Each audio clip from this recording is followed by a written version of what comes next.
everyone, and welcome to our second edition of CTS BizTalk, kicking off the year strong.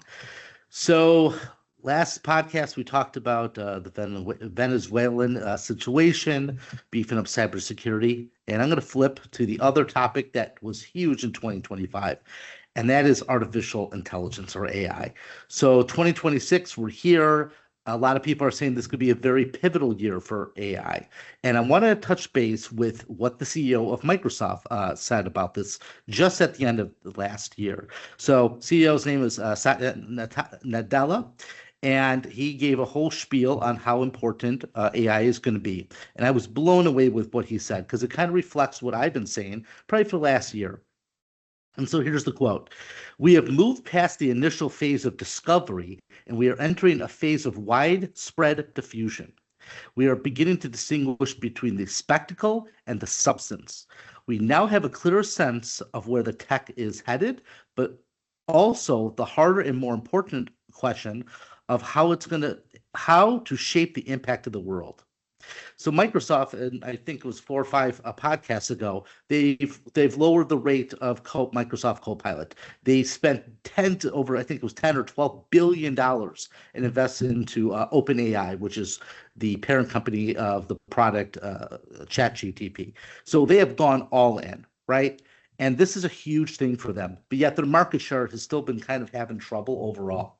So what he's basically trying to say is they are putting AI in all of their pieces. If you use Microsoft Edge, if you buy a brand new Windows 11 computer, if you do an upgrade on Office, upgrade on Windows 11, you are seeing small pieces of Microsoft Copilot and their backend AI solutions in part of all of their pieces, which is great. And so it's getting people used to it.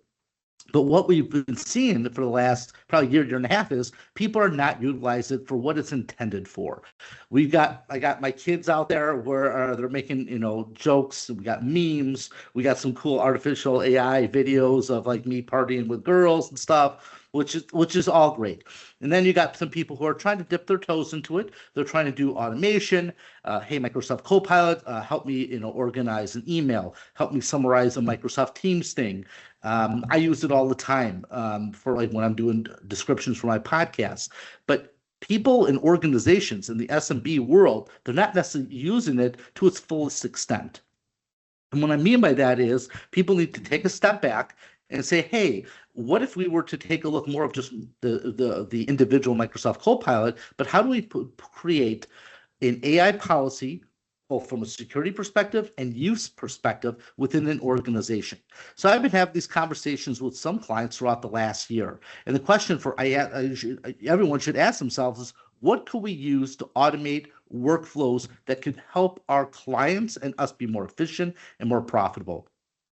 So I've got clients that they're taking in the legal world, right? They are taking all the historical data they have from all of their court cases, from judge names, from time frames with specifics about cases. They're throwing it at their AI solution, whatever it may be, and it's giving predictive outcomes of what that case should be. Plus, different directions that they should take it. That's cool stuff.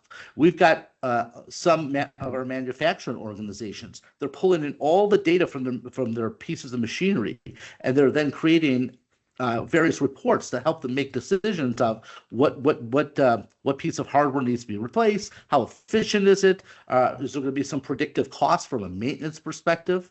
The biggest time that I've ever used it is I've taken financials of CTS, taken exports out of my QuickBooks, thrown that at Copilot, and it's created some really cool financial reports, which saves me tons of hours. I've done mail merges for like when we do mailings out to new prospective clients.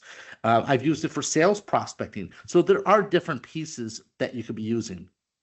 But I think in 2026, now that we've got organizations that have spent a great deal of money, either just from a simple Copilot or from a full-blown rollout of an AI solution from an outsized group, people are starting to ask themselves, are we getting the return on investment, right? Are we seeing the benefits of it that we expected? If not, then they're going to be pulling stuff back. I don't think that that's the approach we should be doing, but everyone should have a proper and well-documented AI approach so you're strategic with the approach and that you have a plan in place that's going to really make something useful. So as Microsoft and all the other companies are going to be throwing more and more money at it, and we need to be thinking to yourselves, as a small, mid-sized business organization, what are we going to be using to stay ahead of the curve so we're not falling behind? Love to have more of a deeper conversation about this. If you guys are willing and interested, give me a shout out. Hopefully you know how to reach out to me. So hope you enjoyed this, and please like, subscribe, and hopefully everyone's 2026 is kicking off awesome. Take care, everyone. Thanks. Bye.